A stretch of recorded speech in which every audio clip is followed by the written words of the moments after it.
We're back here at the NRA National Firearms Museum here at NRA headquarters in Fairfax, Virginia. Phil Schreier has snuck us into the Peterson Gallery, right into the living room under everyone's nose. It's awesome, Phil, because we've been to the vault, we've been to the secret room upstairs, we've been to so many different places, but we actually walked in the museum and set up here and are just kind of hanging out here while the museum's open and folks are here and they're being so nice to us so we can actually record the Curator's Corner, so I love it. And you did find the most comfortable thing for us to sit on, so that I appreciate. Well, that was part of the plan. Your plan is perfect. So let's move. We've got a wonderful looking revolver there. Tell us about what it is and tell us a little about it. Well, John, this too is a recent donation to the museum. It's a very rare pistol, but it's not a household word as far as rarity and collectibility goes. Just because there were only a few hundred or dozen made of something doesn't necessarily mean rarity equals value or interest. There has to be some interest. Right. But this kind of has the earmarks of something that a great deal of interest could develop. It's called the E.A. Prescott Revolver. It's a .38, and for those of you looking at it, you wouldn't guess that this is a Civil War period gun because there are no telltale percussion cones on the cylinder. This is a revolver that takes a self-contained metallic cartridge. Wow. Very interesting piece. This ejector rod kind of slides out like that, and the cylinder very much like a solid frame Remington.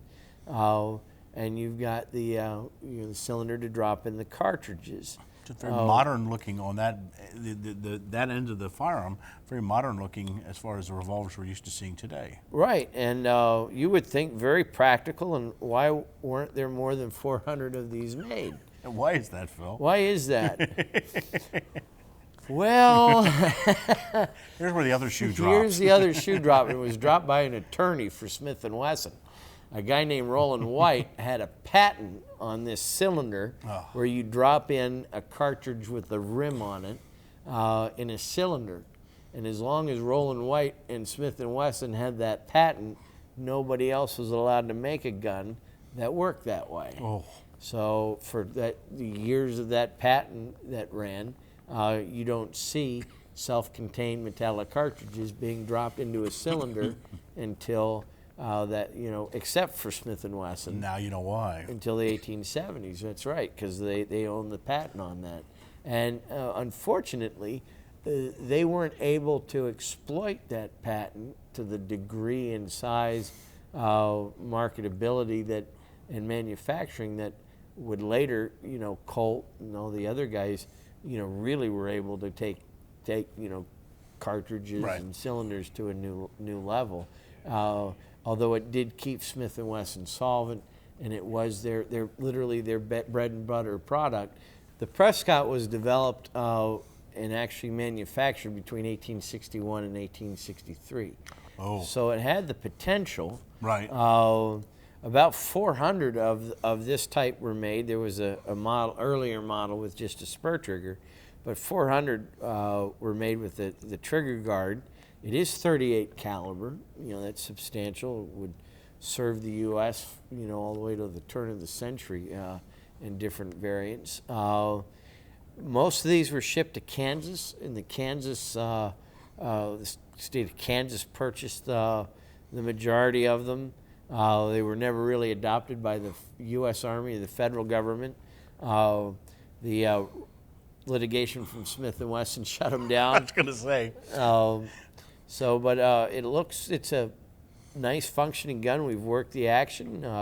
It seems to be solid. There's no reason why this couldn't have taken off. That's like one of those just weird twists of fate, because you come up with this great design and you probably did it in all honesty and due diligence. Then you find out, boom, start producing it, and you've got a gun that's going to be putting you in court right away. Patent infringements. Oh, that's the reason why we have patents like that. Sorry for Mr. Prescott, unfortunately. So, yep. Wow, but that's a neat new donation here to the Firearms Museum. Would we call that a bit of an oddity or just a rarity? I would say it's not really odd, because it's not anything off the beaten Right, path. right. But rare, they certainly are rare. Collectible, there are not that many of them out there, but there's not a great demand for the ones that are. Right. Time will tell, I guess, with that. And you never know, with it making its debut, not only in the National Firearms Museum, but here on Curator's Corner, you never know. Well, it could be a run. If you can find out what Clint Eastwood's carrying in his next movie, you can bankroll yourself on collecting those guns, because every time Clint comes out with a new film, the guns he's using go through the roof, like the Star Revolver from The Unforgiven and things like that.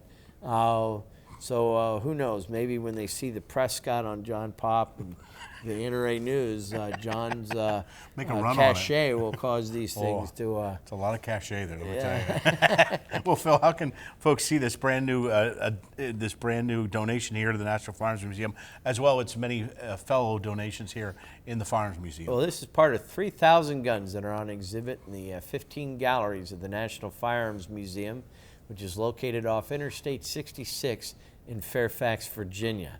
We're open 7 days a week from 9:30 to 5, and there's free admission and plenty of parking. If you can't visit us off the interstate, visit us on the internet at nramuseum.com. We hope when you get here, either on the internet or on the interstate, the traffic isn't too bad, because it's a wonderful place to be here, physically or virtually. Just a treasure trove of wonderful treasures. And Phil, you're always so great steering us through and taking us to see the best. We appreciate your time here once again on the Curator's Corner. John, it's always a pleasure, and thank you again.